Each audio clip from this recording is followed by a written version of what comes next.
नमस्कार।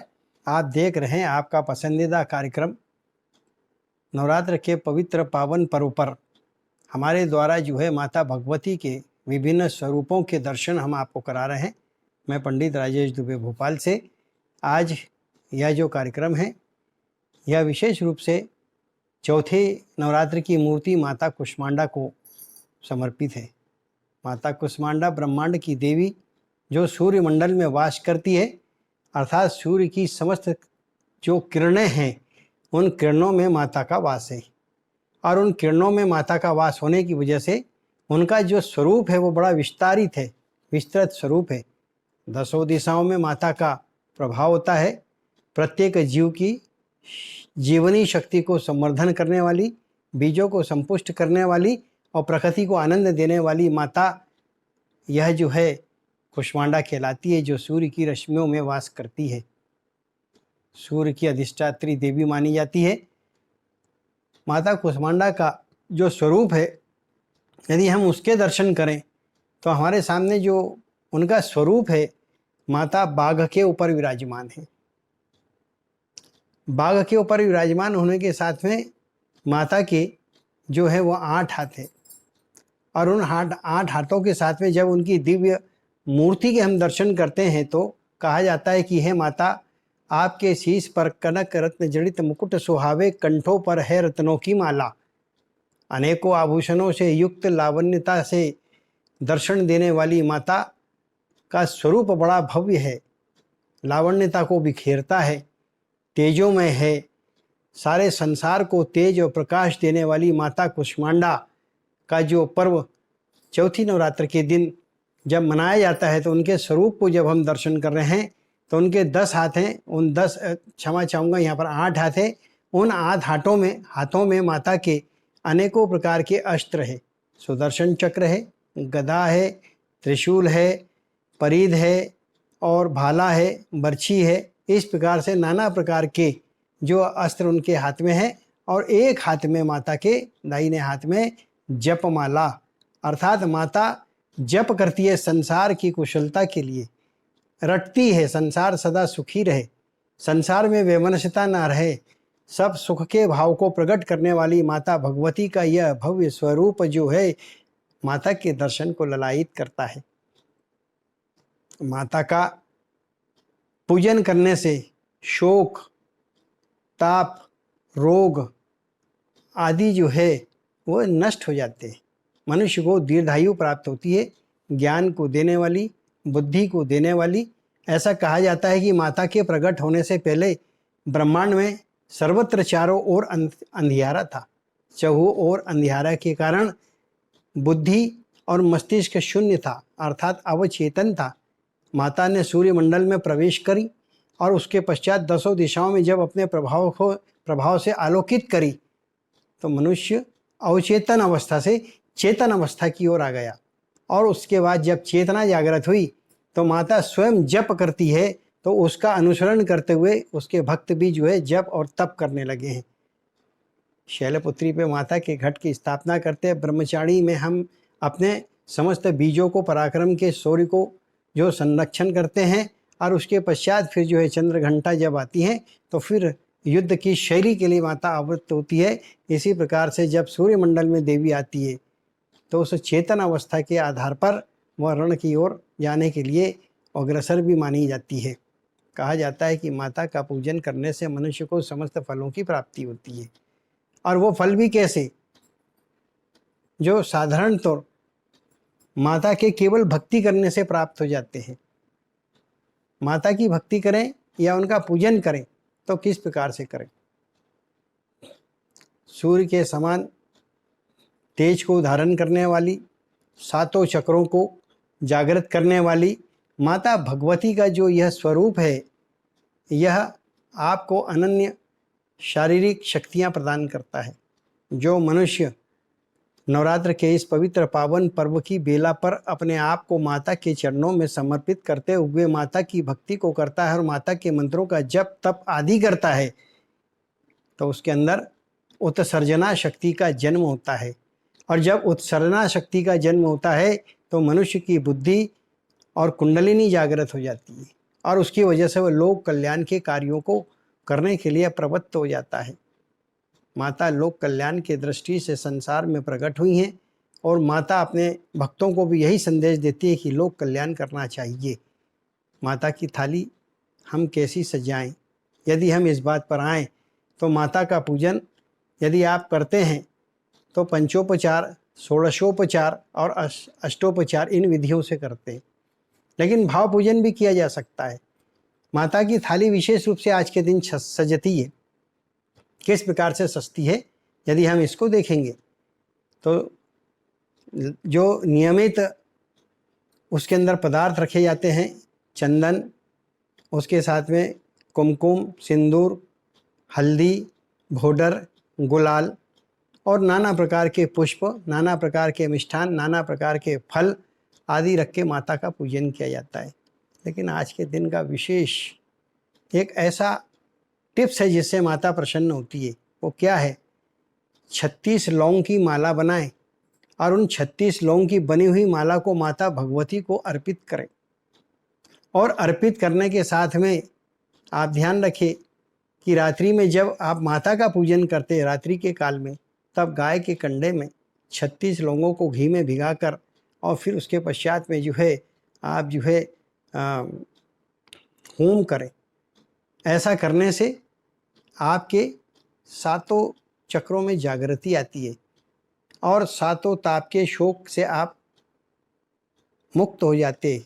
उन्मुक्त जीवन शैली को यदि आप पाना चाहते हैं, घर में सुख, शांति और समृद्धि और ऐश्वर्य आदि को आप चाहते हैं, तो सुख, शांति और समृद्ध और ऐश्वर्य को पाने के लिए माता भगवती के श्री चरणों में ध्यान लगाना चाहिए, माता का पूजन करना चाहिए। आज से माता के अस्त्रों का पूजन आरंभ हो जाता है। कल माता को देवताओं के द्वारा स्तवन करके नाना प्रकार के अस्त्र शस्त्र प्रदान किए जाते हैं और इस प्रकार से समस्त शक्तियाँ दी जाती है और उन शक्तियों को पाकर माता अभिभूत हो जाती है। और परिणाम स्वरूप आज जो दिन होता है, कहा जाता है कि माता का जो पूजन करता है उसे अष्ट शक्तियों की प्राप्ति होती है। नवमी के दिन जो पूजन करेगा उसे अष्टमी से नवमी तक निरंतर भी पूजन यदि एक रीति से कर दे तो अष्ट सिद्धि और 9 निधि के आप प्राप्त करने के हकदार बन जाते हैं और माता आपको अष्ट शक्ति और 9 निधि देने का आशीष भी देती है। पूजन का विशेष महत्व क्या है?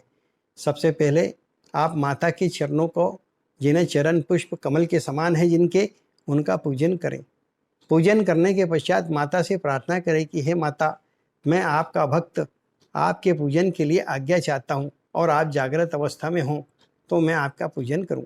और इस प्रकार से प्रार्थना करने के पश्चात फिर माता का जो जप माला वाला हाथ है, उस जप माला के ऊपर फिर आप कुमकुम तिलक आदि करें और माला को जपें और अपनी स्वयं की जो माला है माता के सामने रख दें, उसका भी पूजन करें। आज जो जप करता है उसका विशेष फल होता है। फिर उसके पश्चात माला को आप जपना आरंभ करें और माला को जपते हुए आगे लगातार मंत्रों का जाप करते रहें। किसी भी मंत्र को आप उठाएं, किसी भी मंत्र का पाठ करने का संकल्प यदि आप करते हैं तो कम से कम 11,000 मंत्रों का आप जाप करें। 11,000 मंत्रों का जाप करके उसका दशांश हवन करना चाहिए। संभवतः एक रात्रि में आप 11,000 मंत्रों का जाप नहीं कर सकते, तो आप नवरात्र तक लगातार यहाँ से जप कर सकते हैं। जिन लोगों ने जप आदि अभी आरंभ नहीं करे उनको ये सुनहरा अवसर है, जप करें।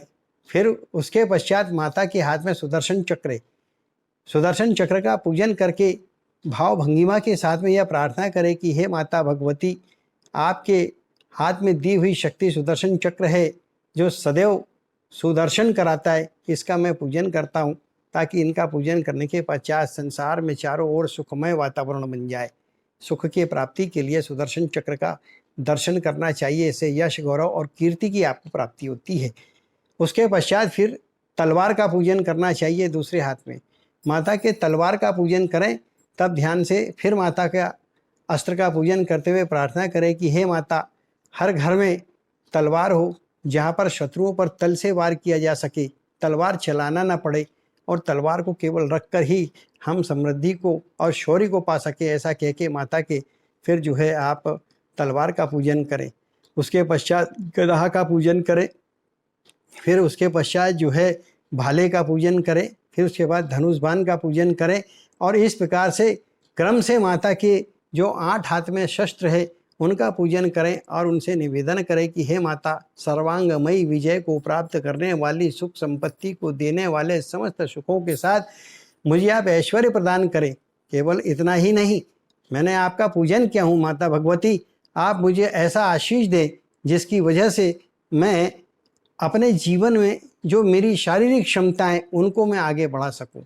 शरीर में ओज शक्ति का निर्वाण हो और पराशक्ति आप मुझ पर कृपा बरसाएं जिससे मेरे शरीर में ओज बढ़े, और जब मेरी शारीरिक शक्ति बढ़ जाए तो मेरे वीर का संसाधन हो, वीर में तेजस्विता आए, और वीर की जब तेजस्विता हो तो मुझे पराक्रम करने का पौरुष प्राप्त हो। ऐसा माता से प्रार्थना करना चाहिए। फिर प्रार्थना करना चाहिए कि हे माता, मैं ना आपकी विधि जानता हूँ, ना मैं आपके नियम और नियमों का संयम का पालन कर पाता हूँ, लेकिन मैं आपकी भाव भक्ति करता हूँ। हे माता, आप मुझको आशीर्वाद दें, और वह आशीर्वाद कैसा, जो मेरे शरीर के अंदर निहित, अंतर्निहित जो 7 चक्र है वो 7 चक्र जागृत हो, और उन 7 चक्रों से पैदा होने वाले जो दोष हैं उनका नाश हो, और 7 चक्रों के ताप से मेरा शौर्य में वृद्धि हो, मेरे शौर्य के वृद्धि से मैं जन कल्याण का कार्य कर सकूं।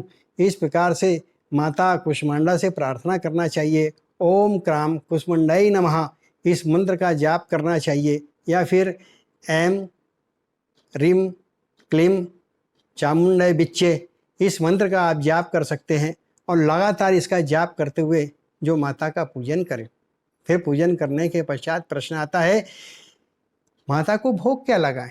पूजन की थाली में आपने नाना प्रकार के मिष्ठान, नाना प्रकार के फल आदि रखते हैं, वह माता को भोग करें, चढ़ाएं, निवेदन करें। लेकिन उसके साथ में आज विशेष रूप से कहा जाता है कि माता भगवती को गेहूं के आटे से बने हुए और गुड़ मिलाकर, गुड़ सम्मिश्रित करके बना हुए पुए चढ़ाना चाहिए। माता को पुआ चढ़ाने से माता अत्यंत प्रसन्न होती है, और माता का जब प्रसन्नता का भाव उत्पन्न होता है आपके सहज भाव के पूजन से, तो वह आप पर कृपा बरसाती है, और जब आप पर कृपा बरसती है तो आप निश्चित रूप से देखें कि माता के आशीष और पूजा के फल आपको प्राप्त हो गए। आपके घर में यशस्वी संतान का जन्म होता है। मनोचित्त अनुसार स्त्री आपके साथ जीवन यापन करने लगती है। आप स्वयं विनम्र वाणी के धनी हो जाते हैं। आपके समर्पण के भाव परिवार के लिए, राष्ट्र के लिए और संपूर्ण मानव जाति के कल्याण के लिए बड़े उल्लेखित होते हैं। इसकी विवेचना चारों ओर होती है। जिसके ऊपर माता की कृपा होती है उसका नाम रोशन होता है। ध्यान रखिए, माता कुष्मांडा से नाम रोशन होता है। राजयोगियों की देवी, राज सत्ता को देने वाली, राजयोग को देने वाली, तभी तो माता कुष्मांडा सूर्य में वास करके और ब्रह्मांड के समस्त जितने भी उभय और अभय क्षेत्रीय दोष होते हैं उनको नष्ट करती है, प्रत्यक्ष और परोक्ष दोषों को नष्ट करती है और सारा ब्रह्मांड शुद्ध बना देती है। फिर उसके पश्चात राजोचित विचार मन में यदि आए तो राज सत्ता प्रदान करती है। राज सत्ता केवल सिंहासन पर बैठना नहीं होता है, राजयोगी वह व्यक्ति होता है जिसे वाक पटुता प्राप्त हो जाती है, जिसके वाक्य के कहने से लोग अनुसरण करने लगते हो। हमारे स्कूल के जो शिक्षक होते हैं आप देखेंगे वो राजयोगी होते हैं, क्योंकि उनके बना हुए न जाने कितने विद्यार्थी संपूर्ण संसार में घूम घूम के यश को प्राप्त करते हैं, और उसके साथ परोक्ष रूप से गुरु को भी यश की प्राप्तियाँ होती है। बड़ा पुण्य का काल माता के भगवती के पूजन का ये राजयोग प्राप्ति के लिए विशेष रूप से माता को पान के पत्ते पर जायफल रख के 21 बार चढ़ाएं। 21 पान के पत्ते, उन पर 21 जायफल रखें और माता भगवती को चढ़ाएं। पान के पत्ते और जायफल रखने के पश्चात माता से निवेदन करें कि हे माता, आपको प्रिय फल जायफल है, यह मैं आपको समर्पित करता हूँ और यह तांबूल के साथ में समर्पित करता हूँ, और आप समूल मेरे जो है दोषों को नष्ट कर देना, मुझको राजयोग देना, मुझे जो है ऐसी बुद्धि देना जिससे मैं संपूर्ण संसार का कल्याण कर सकूं। हे माता, आपके अंतर्निहित शक्तियों का मैं सदा जो है वह उपयोग कर सकूं, सदुपयोग कर सकूं और समुचित लाभ आम जन को दे सकूं, आम प्रकृति के संसाधनों के लिए मैं समर्पित रहूं। ऐसा प्रार्थना करके माता का पूजन करें, फिर भजन करें, कीर्तन करें। फिर एक बात सुन लीजिए, नवरात्र के पवित्र पावन पर्व पर मनुष्य को झूठ नहीं बोलना चाहिए।